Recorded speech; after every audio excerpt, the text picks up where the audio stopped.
right, good morning, everybody. Today is Tuesday, August 2nd, 2016, and this is Before the First Cup with Jules here on UCY.TV. Happy Tuesday, everyone. It is a balmy 79 degrees, very hot and sunny here in upstate New York. Looks like it's going to be another roaster, and the rain is all gone. So where do we leave off yesterday? We titled the show AI Robots, Democratizing Destruction and the Future. That's pretty much what we talked about. We looked at how all these technologies like CRISPR and, I don't know, AI in the cloud is being democratized and given to everyone all over the world, regardless of what the end result could potentially be. I saw a story I had mentioned that I actually was able to find that discussed artificial intelligence and autonomous weapons and all these global actors who are out there wanting to do bad to you or me or Nana. And I mean, don't follow the official narrative. Regardless, there's still bad, evil people out there who, if we're given a super weapon that could go out and do their bidding, might just do something with it. That's what worries me. So they've taken all of these destructive technologies, just one of which could be engineered to do us all in miserably and horribly, bloodily. And they've let them all out of the bag to all kinds of people at every corner of the globe. And now they're going, oh no! We could have bio-warfare from little Johnny Jihad just as easily as we can from little Johnny. Whose fault is that? Not my fault or your fault. We didn't do that. There's all these bright ideas of democratizing our destruction. And now we have destruction under every rock we look. They're saying it's 3 minutes to midnight. I'm saying it's more like 59 seconds to midnight. So anyway, this story comes out July 29th, 2016 from the Bulletin of Atomic Scientists. It's actually a pretty interesting website, thebulletin.org. Who wants artificially intelligent weapons? Will it be ISIS? Democracies or autocracies? Well, one of our biggest fears about the nexus of artificial intelligence in the military is the machine learning. And yeah, we've looked at a lot of that. I have lots of stories we're going to get into today. Machine learning, which is a type of artificial intelligence that allows computers to learn from new data without being explicitly programmed. And it could spread rapidly in military systems. And even risk an arms race. Oh, you think? And the alarm over the consequences of robots armed with weapons even extended to the recent use of a remotely piloted, we talked about this, rather than autonomous bomb disposal robot retrofitted with an explosive by the Dallas Police Department in July of 2016. But that event triggered a wave of articles about the consequences of robots and weapons, especially when used outside of the military. So good question there, Clyde. We're going to take a look at it now. Discussions of the military applications of robotics have tended to focus on the United States, and things such as Big Dog and Atlas. Pretty scary Boston Dynamics / Google / whoever's going to buy them.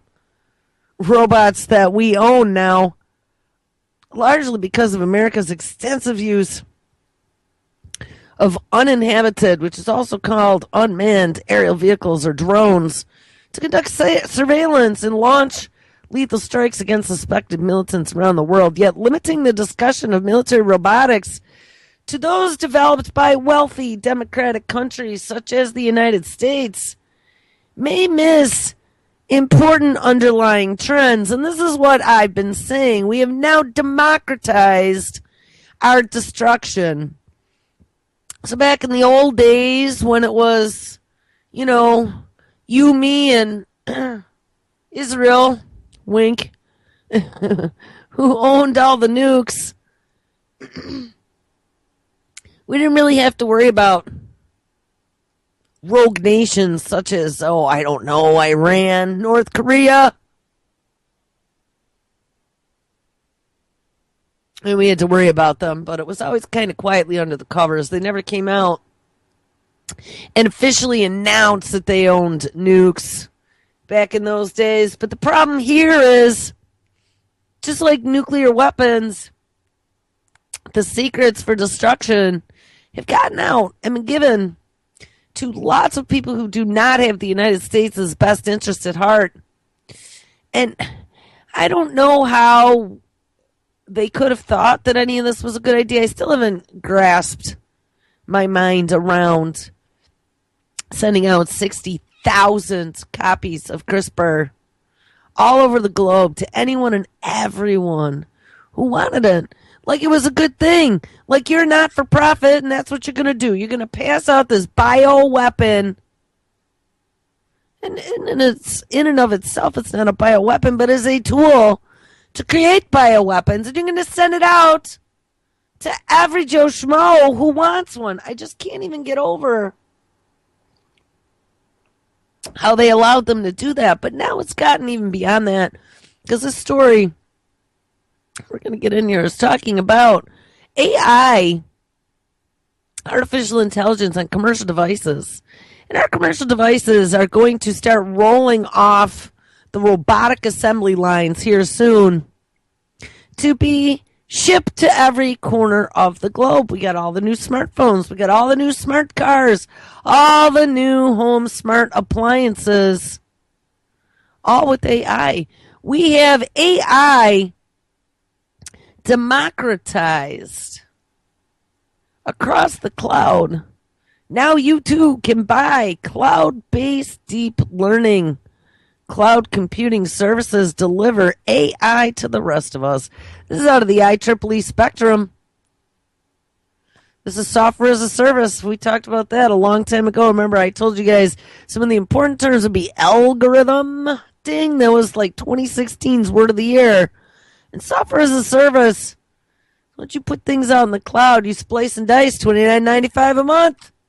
And you could subscribe to that service and then integrate it into your technology, but you don't need to own it or buy it like in the old days.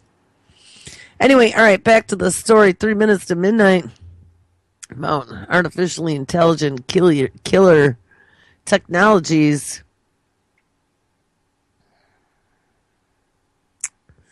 So yeah, we started paying attention finally to weaponized machinery in the civilian realm after Dallas. But they've been killing innocent people for quite a number of years, with some 18 to 25-year-olds sitting in a bunker in either Nevada or Virginia, flying drones thousands of miles away over the Middle Eastern desert, 230-point facial recognitioning somebody at a wedding party, and you ever see Bourne movies when they're up on that mountain and the guy just climbed the mountain and he's in this little mountain shack? He's talking to the other spy, and then they hear that noise coming. And they'd given their blood samples already on drone. And here it comes. And it was a hellfire. I mean, that's the way it works. Somebody pushed a button. They're sitting in a remote room, and kabang, you're gone. Don't think that technology is not coming to the United States. I wrote a story back when they first approved weaponized drones. Even though the guy who wrote the bill didn't quite intend that, but that's what happens. In North Dakota, you know, they have things now such as rocket launchers and 12-gauge shotguns, tasers. I'm sure they could put Hellfire missiles on it too. On drones. There's all kinds of cool things. Remember, they get a lot of funding from the military. I saw that they killed that 1033 program for the military overstock to our local. Oh, I got a flying thing in my coffee. I've been sucking on it all this time. Thought it was a big. Oh, that's gross. I thought it was a big coffee ground floating, but it had wings. Guess not. All right. Anyway, the 1033 program, that allowed them to sell or give overstock to the police force from the military. I thought they killed that, but I just read recently that they've now reinstated that again. So militarizing our police forces is marching forward on a daily basis. Soon to be a killer drone in your neighborhood. Actually, my mom told me they went to one of these local fairs or whatever, and they had their local little 2-bit police department. And I mean, honestly, I grew up in a little 2-bit town, little 2-bit police department, and the one little clown that used to beat up the girls on my street happens to be, a cop in the police department. But they're all sitting there, and they got an MRAP. And my mother, and it's sitting behind them, my mother had to go say something to them. Like, do you guys really think that you need an MRAP in town? One of those big armored vehicles? And they're like, yeah, actually comes in handy. And she says, well, I would be very frightened to see you coming down my street with that for any reason. And she scolded them. But I mean, why do these little 2-bit towns need MRAPs? They will never, ever need that in the little town that I grew up in. And if they do, we got a huge problem. Okay, nothing happens in my little town. It's in the middle of nowhere. Nobody gets into trouble. Maybe a few drunk driving stops. That's about it. Maybe a kid fell off the cliff. I don't know. But I mean, there's nothing. You don't have terrorist attacks in my little sleepy town. It's ridiculous. Anyway, discussions of the military applications of robotics have tended to focus on the United States, largely because of America's extensive use of unmanned aerial vehicles or drones to conduct surveillance and launch lethal attacks against suspected militants around the world. Yet limiting the discussion of military robotics to those developed by wealthy democratic countries such as the United States may miss important underlying trends. Commercial markets are already spearheading the integration of artificial intelligence, in the form of deep learning and the broader category of machine learning into U.S. and global economies. The robots are going to take all our jobs. Don't forget, robots are not just metal and shiny chrome. Robots include software applications that can not only run on your little mobile device or your smart fridge or the internet, but they can run in the cloud too. Software as a service.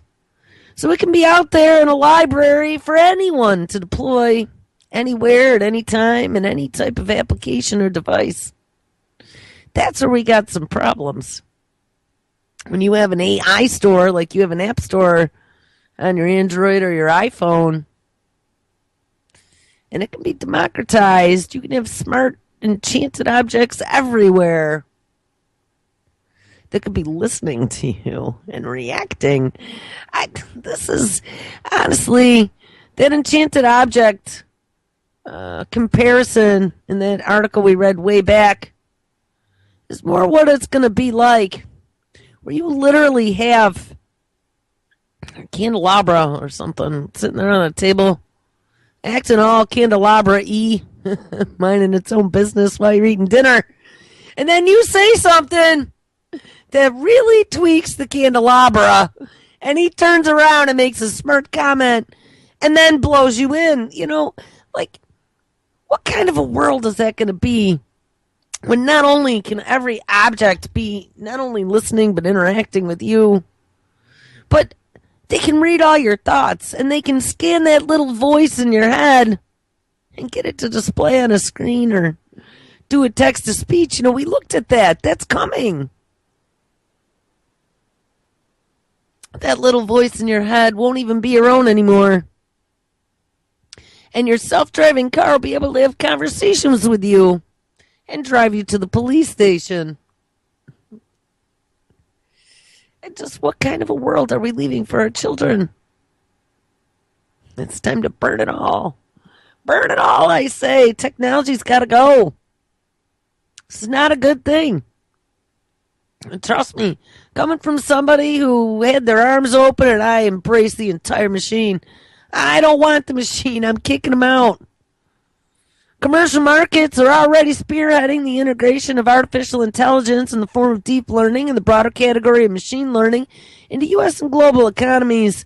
And as of July 15th, special edition of The Economist on artificial intelligence argued, quote, "You are already using it every day without realizing it.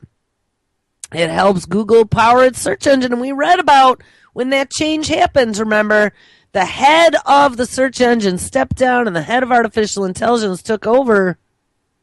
Also, Facebook's automatic photo tagging is using AI. So is Apple's voice assistant Siri and Amazon shopping recommendations, as well as Tesla's self-driving car. But more recently, and we read about this one too, Macy's is now experimenting with AI to help customers shop with clothes, for clothes, sorry.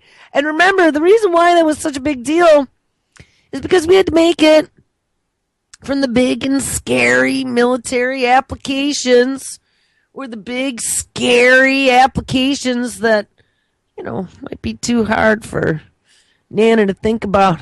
One thing that Nana will be able to do, chase that dangling carrot to Macy's and have this wonderful personal assistant help her shop for clothes that are in the right department and the right size and flatter her figure just perfectly to make life easy for her. Bye, bye, bye. And if this trend continues, some observers say that there could be a significant large-scale implication on the same level as what? Oh, the Industrial Revolution. Guys, AI is going to be our destruction.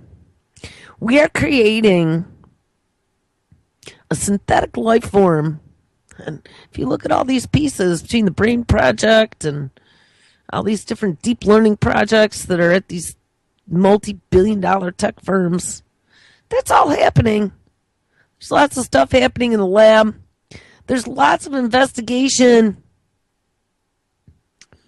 and experiments going on us without us even knowing it through social media, being able to bag tag and track your emotions and how you react to things. A lot of times we found out already Facebook's been doing experiments on social media where they'll put something through a feed to see how someone reacts or whatever. But when they take large scale interaction, they can draw implications from that and they can learn. Google and Kurzweil has been using their trying to teach their deep learning utilizing unformatted text for the last few years. And I've talked about this since I first started doing radio, when I first read about it. And now it's part of their whole AI thing. But they set out, it was DARPA funded, they set out to find all unformatted text in any type of format, including things like our chats or any type of news groups, Skype, maybe even Facebook, but Facebook owns all that, so it should be easy for them. It's all in a database. But anything that didn't necessarily have a database, where there was just free-form text floating around, they've been able to go scrape that, learn meaning from it, draw conclusions of meanings of words that maybe were colloquialisms based upon the context of the words around it. And now they've been showing great success. That AI has gotten really smart, and they can decode secret messages now. Now they set it loose on the search engine. Guys, this is coming faster than you even know, and now that we have Tommy Insel, the former director of the National Institute of Mental Health, working for Google's Verily, they're going to start diagnosing mental disorders through the way you speak. Because remember, mental disorders are on a spectrum. All of us have a little bit of mental illness. They just need to determine how much and then adjust for your defectiveness. And that's coming. The last bastion of freedom is in your own head.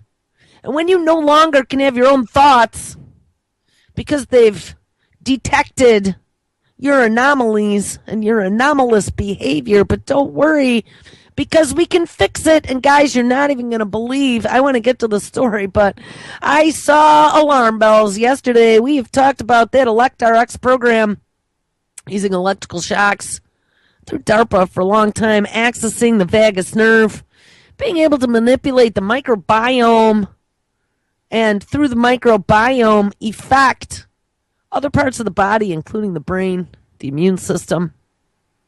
Well, Google's Verily has teamed up with GlaxoSmithKline to start zapping body parts in order to cure you. Cure with a afterwards. Google and GlaxoSmithKline. Oh, yeah. And don't worry, 23andMe jumped in the game as well. Owned by the former wife of Sergey Brin, founder of Google. Yes. And remember, they were funneling all their 23andMe information over to the National Institute of Health as part of that precision medicine cohort program because you checked the box. We also found out that 23andMe had spun off a brand new pharmaceutical division so they could take all that freebie R&D data that people checked the box and gave freely to 23andMe to use, for the good of humanity, to cure disease, wink. Not to make $1 bazillion, but to cure disease. But they spun off a pharmaceutical company, and now they are working on finding cures through your free data. And they did. They have made a massive new discovery. All right, let's finish this AI robotic killing machine story, though. So anyway, they have now Macy's doing artificial intelligence. So we're going to have all the happy housewives right at school time, no less, all excited over this new tool. And I think it's going to cause a lot of buy-in. People are going to just jump right on board of the 21st century train, take that bullet train into the city. I'm not getting on. Anyway, at least some machine learning capabilities intended for purely commercial purposes will unfortunately and inevitably have some military spillovers.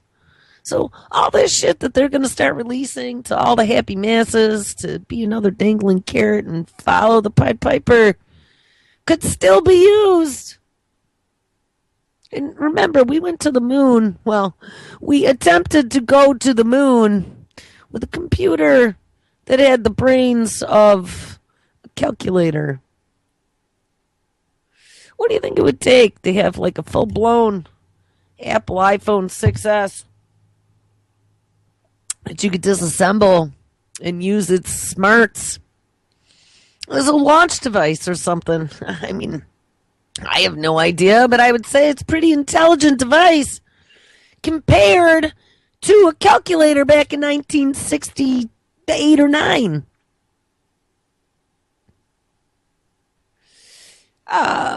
So it says, at least some of the machine learning capabilities intended for purely commercial purposes will inevitably have some military spillovers, reversing the dynamic of the Cold War when military interventions help fuel the U.S. civilian economy. So now the civilian economy might actually hurt us.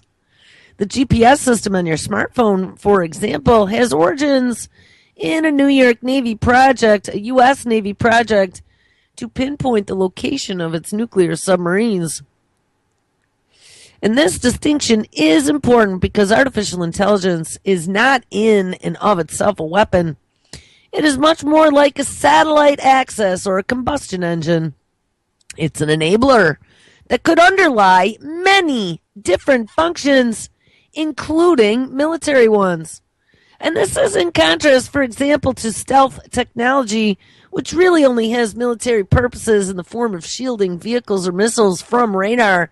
But as these capabilities of machine learning and other forms of AI become increasingly available around the world, this democratization, ding ding, of destructive technology could speed the diffusion of the militarily relevant aspects of artificial intelligence for both state and non-state actors, aka ISIS under every bed.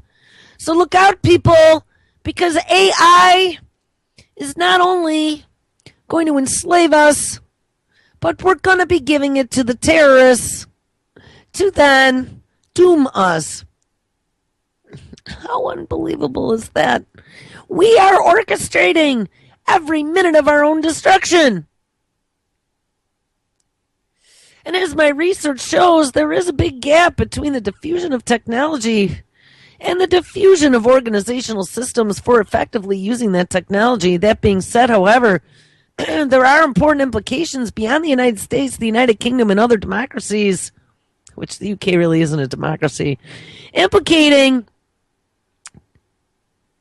that countries such as China and Russia, or militant groups such as ISIS, could get their hands on it easily. Many scientists are concerned that if major military powers were to mass produce autonomous weapons, that could lead to weapons arrival on the black market and into the hands of military groups and warlords. And the problem is that the basics required to create simple versions of these weapons will likely be available to militant groups and less developed states, regardless of what major military powers do. What's frightening about this, as I mentioned yesterday, and I even found the story and put it into the notes of the show yesterday, even with the fear of nuclear, we had countries such as Libya where they found yellow cake on the beach. Yellow cake on the beach with kids guarding it. I believe also there was yellow cake hidden in some depot that the United States had control over, and that got stolen as well. We had bioorganisms go mysteriously missing out of multiple different places. We had escapees. What was that? What was the unkilled anthrax? Unkilled anthrax to 132 facilities shipped everywhere. We thought we'd been killing it at Dugway with x-rays, and we were sending it to develop bioterror defenses to all these labs all over the globe. And then, oh, lo and behold, when the investigation came out about the smallpox being sent in Ziploc baggies, they found out that all that anthrax got shipped too, and it wasn't quite dead. I just saw they've made a conclusion. All those antelopes, do you guys remember all those antelopes that died in like the Ukraine or one of those countries up there near Russia, between like Belarus and Russia? Just all these rare antelope just dropped dead. I think there was only 200,000 or something like that left in the whole entire world. Pigmine had a couple videos on it. And like 3/4 of them all dropped dead. They're like, what the hell? What happened? And I thought to myself, well, there have been fires. There have been fires up around Chernobyl at that time. There were some wildfires burning, and actually there had been some quite high readings from all the settled nucleotides that have been in the soil and the plants that were burning. But they just announced yesterday that, it's this horrible outbreak of anthrax up in the Russian Maritimes. Now, call me a suspicious person. We had all this missing anthrax that got shipped all over the globe. Actually, it wasn't missing. It was not deactivated as it should have been. But we found that the chain of command was not working properly either. Stuff was moving in and out. No one really knew which way was up. I wouldn't trust any of those clowns with level 4 pathogens. Yet here they are, shipping it all over. Hookers and booze are more important than making sure you secured your killer bioterror agents, but don't worry about it. And now we got hundreds of thousands of antelopes that died that potentially could have died from anthrax. And yeah, anthrax does live in the natural environment, in the ground, can be spread by fecal matter. Yep. In the soil. Yep.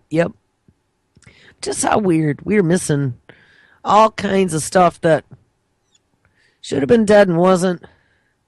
Got this issue with Russia. You got all these rogue groups now that are out there wanting to put a hurt on some of the superpowers.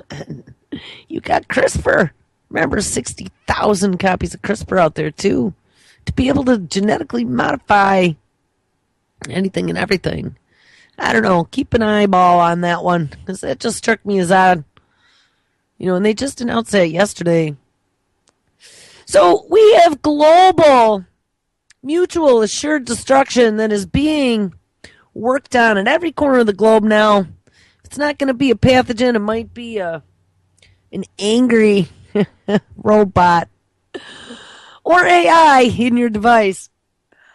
Violent non-state actors such as ISIS, along with wealthy states, could acquire the capacity to build a simple autonomous weapon, particularly as commercial applications spread the relevant software and programming around the world. And these capabilities, however, are likely to be fairly basic and are arguably available today already. For example, a militant group or nation state today could take a tracked vehicle, mount a machine gun on it, connect that machine gun to a heat sensor, and then program that machine gun to fire any time a heat sensor registered a heat signature of a human. Oh, what a great idea. Let's put that in writing. Holy shit. And this would be a relatively indiscriminate weapon that would generally violate international laws regarding acceptable wartime practices and likely be less efficient at accomplishing its destructive objective other than the use of force. Moreover, if machine learning can be made to aid jobs such as connecting weapons to tracking devices and target identification, the resulting automation of tasks would ease the challenges of system integration or the bringing together of component subsystems into a fragile functional system. Consequently, it would be possible to modify commercial artificial intelligence to aid in military operational planning, making it easy for many non-state actors as well as nation states to conduct ever more complex operations. Now again, Kim Jong-un, who's got a computer system from 1982, might be very interested in some iPhones to reverse engineer. The conventional wisdom is that the military applications of robotics, both remotely and piloted, as well as autonomous, are generally an issue for countries such as the United States.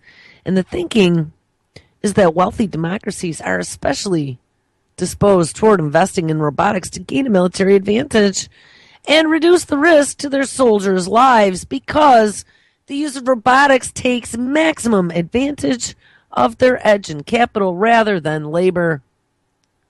And there is certainly some truth in this. Democracies such as the United States and Israel have led the world in their investments in military robotics. And I don't know if you remember, but Israel wants to become the drone capital of the world. Yet it is a mistake to overlook how certain types of autocracies may be inclined to invest in military robotics. particularly as the potential to harness robotics with AI grows and autocracies exist based on their exclusion of much of the population from governance, and they inherently distrust many of their own people. This means that autocratic militaries in general often focus on maximizing control of their own military. So put on a seatbelt, because here it comes. Given these pressures, many autocrats may be especially interested in military robotic systems. Well, you mean like the one in the United States? Yeah, just like that one. Since they can be operated from a more centralized command station. Yeah, like down in a mountain somewhere.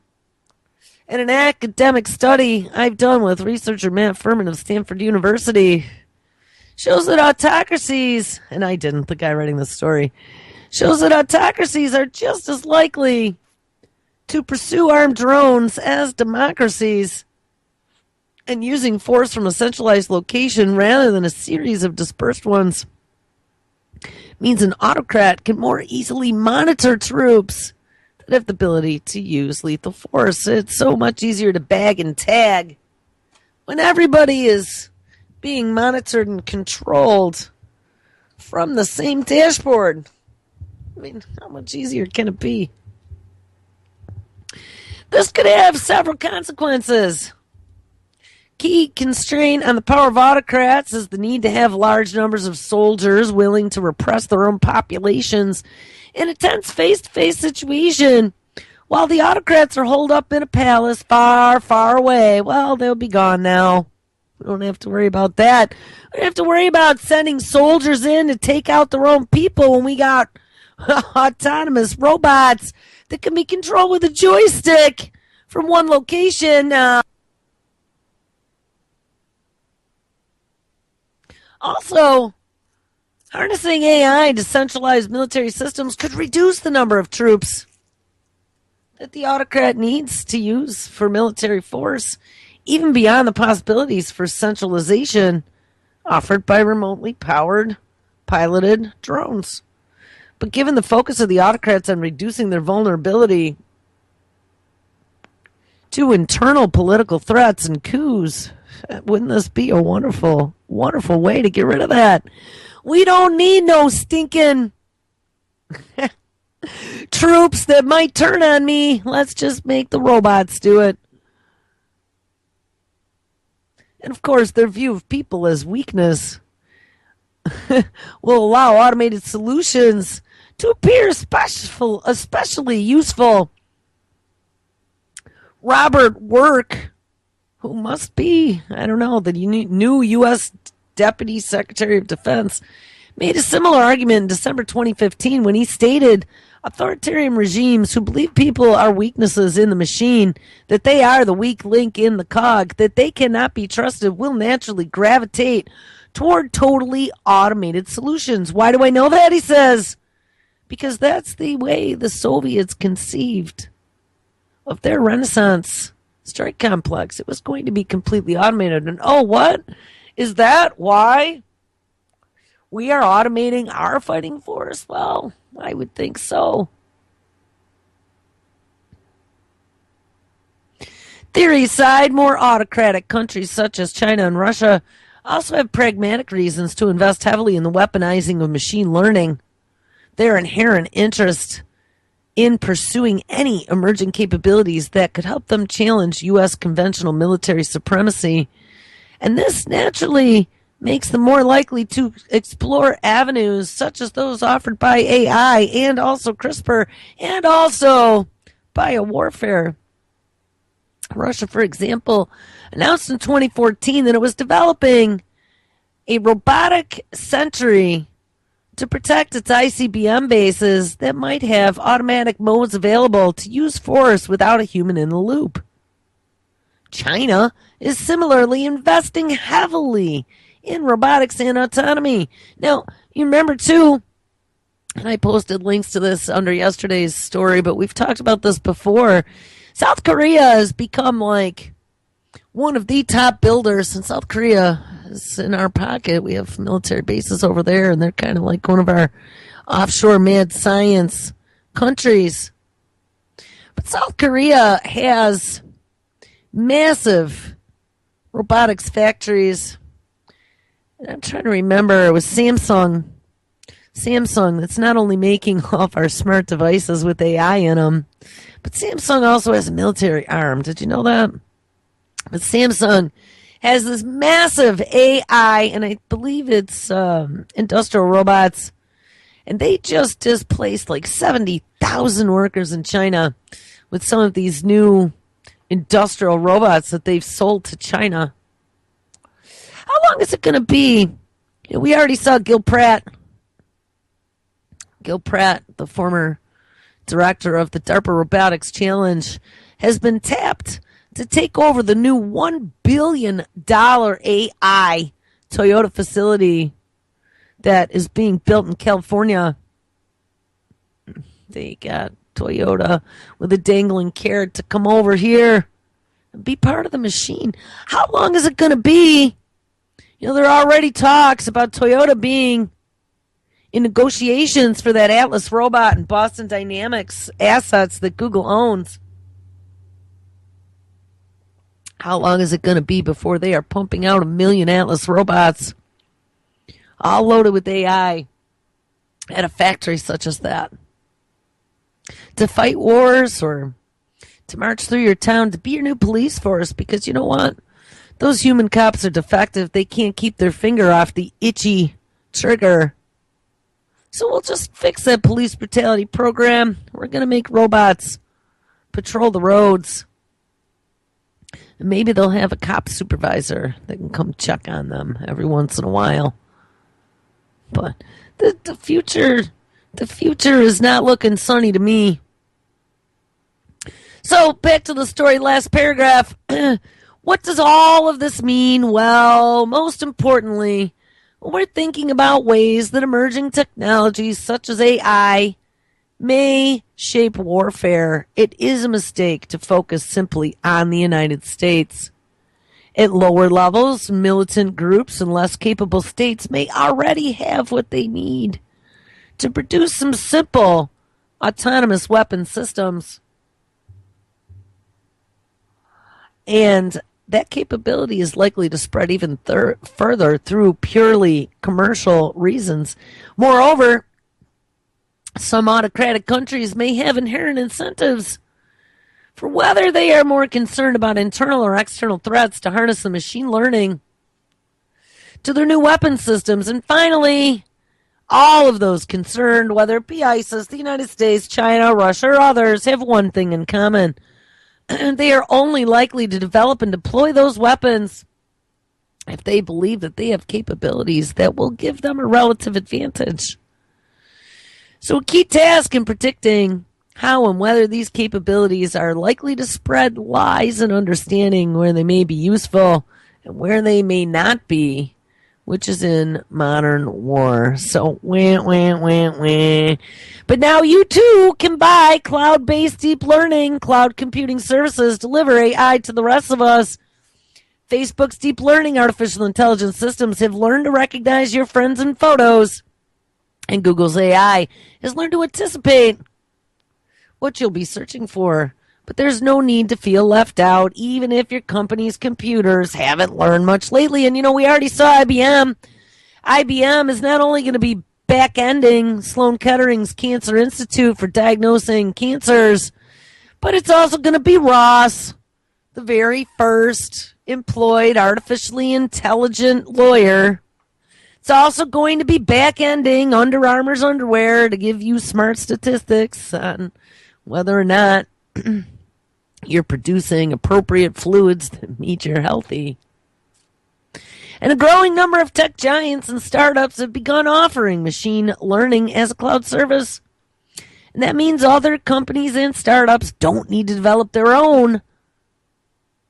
And the high-powered version du jour of machine learning to their specific business needs. Deep learning algorithms dominate other machine learning methods when data sets are large. and thus any company or application that has a well-formed prediction problem, such as forecasting demand or translating between languages, could benefit from deep learning. And do remember that they had been messing with deep learning at one of the big California universities that has quite a history, and I think it was Lawrence Livermore.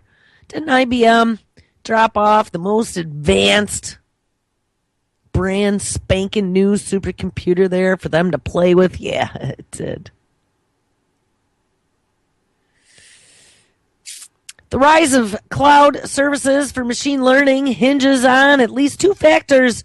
First, a continued rise in the demand for machine learning as technology has matured in its ability to solve a wide variety of problems with economic value. Ding.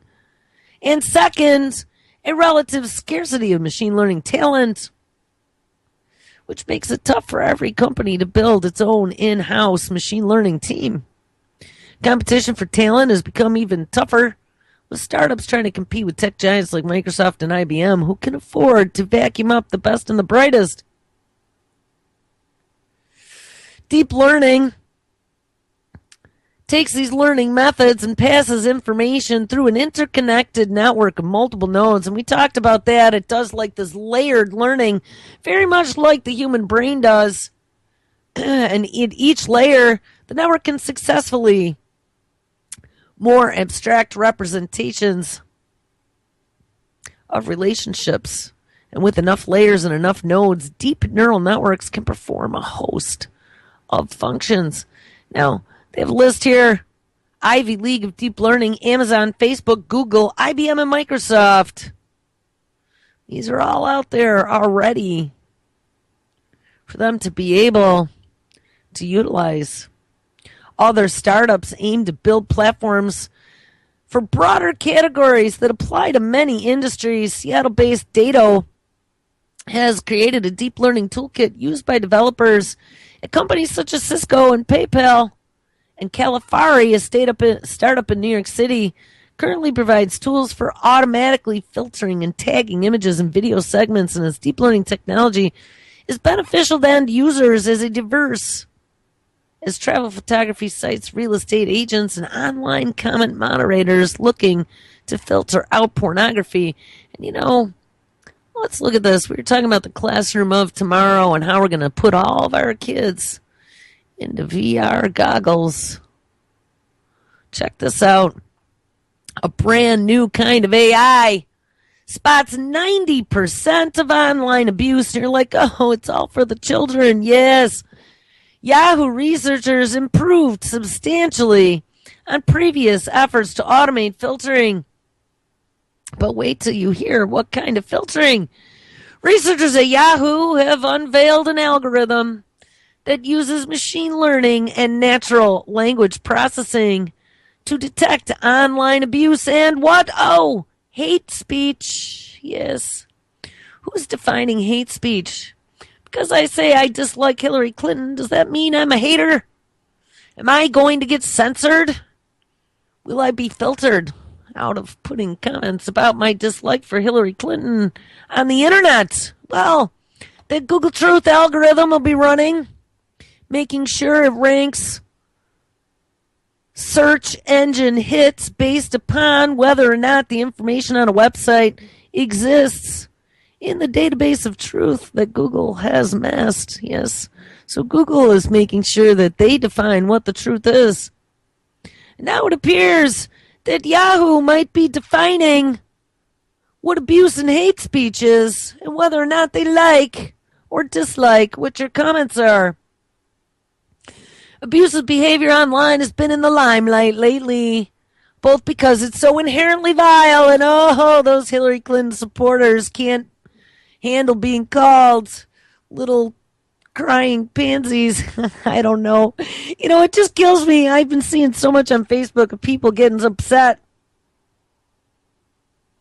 over Clinton supporters and Trump supporters and how nasty these people get and whatever. I just ignore everybody. I don't know the honest to God truth. I ignore all of it. Hate to tell you, but the majority of the American public is not very bright.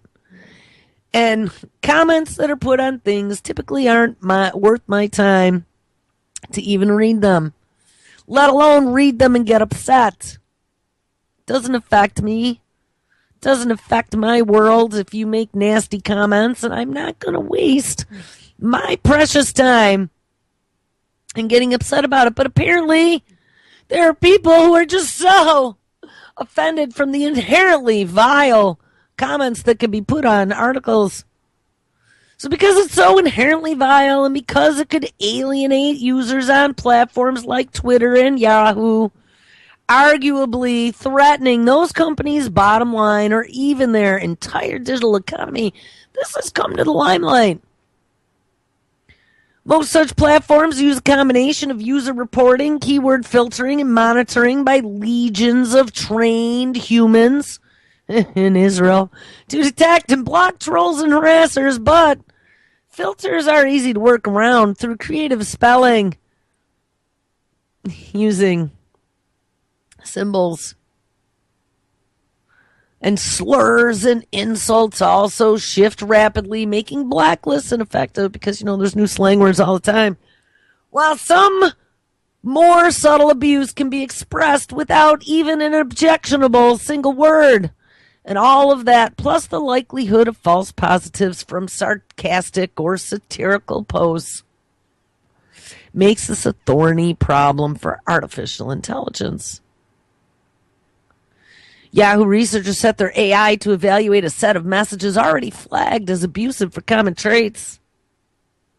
The program trained itself by scanning comments for specific sequences of characters, which helped it catch non-standard spellings of, those offensive words. Oh my God, keep the children safe. Can you even believe this?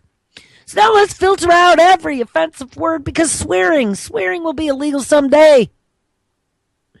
And making sure you use a comment that might offend somebody, I don't know, start telling me Polish jokes. See how offended I get? Guess what? I don't. This is just, we have raised a complete generation of nincompoops. We have the whole world burning down around us, and we're going to worry about someone getting offended by a comment online. We're going to deploy AI to sniff that out, homogenize what's available, get rid of any comments that don't agree. And we're going to make this the brave new world. And don't worry about it because it won't be too long. Not only will they be bagging and tagging you for being offensive, but the next thing that might come will be them diagnosing you as mentally ill. Oh, look, he's mean. He's mean. I think he's suffering from depression. Let's grab his IP address. We're going to send some sort of device over there. Make him swallow. Put it in his food. I don't know. To fix him. 23andMe. Owned by the ex-wife of Sergey Brin, founder of Google. 23andMe pulls off massive crowdsourced depression study. Yes, all those people check that box. A scientific expedition into the DNA of more than 450,000 customers of 23andMe has uncovered the first major trove of genetic clues to the cause of depression. The study, the absolute largest of its kind, and remember, check that box and give it all up. 2, the cohort program detected 15 regions of the human genome linked to a higher risk of struggling with serious depression. This study was carried out by who? Oh, Pfizer, as part of an alliance with 23andMe, whose gene reports have been purchased by more than 1.2 million people. And so far, the vast majority of efforts to locate genetic risk for depression have failed, probably because the efforts have been too small. The results emerged from what is termed a, quote, genome-wide association study. And in this approach, the DNA of many people with a disease is compared to that of healthy controls, using a computerized search, and any genetic differences appearing more often in sick people can hint at what genes are involved. 23andMe sold more than 1 million of its gene test kits at $199, mostly for entertainment. But more than half of those customers have checked that box and have agreed to allow their DNA to be used for further research. And then they also, like dummies, answered a survey about their health. And through the survey, the company was able to locate more than 141,000 people who had said that they'd been diagnosed with depression. That's 10 times more than the next largest depression study ever carried out. The need for ever larger databases is keenly felt by geneticists. We need bigger and bigger data. And at their urging, the U.S. government this year began implementing plans for a 1 million-person precision medicine database. Ding, ding, ding, ding, ding. And that is in partnership with 23andMe. The genetic risk for depression is actually due to hundreds of genes, each having a very small effect. So don't worry about it, guys, because Pfizer and 23andMe are working on it. They're going to come up with the medications to be able to fix you. All right, last but not least, and I think we're almost out of time here, if you can even believe it, Google and Microsoft want every company to scrutinize you with artificial intelligence. Tech giants are eager to rent out their AI breakthroughs to other companies. And this is software as a service, guys. It is coming. Customers are going to mature from classic cloud services to services that use elements of machine learning and AI, and it's going to be everywhere. 10 breakthrough technologies. Deep learning is top of the list.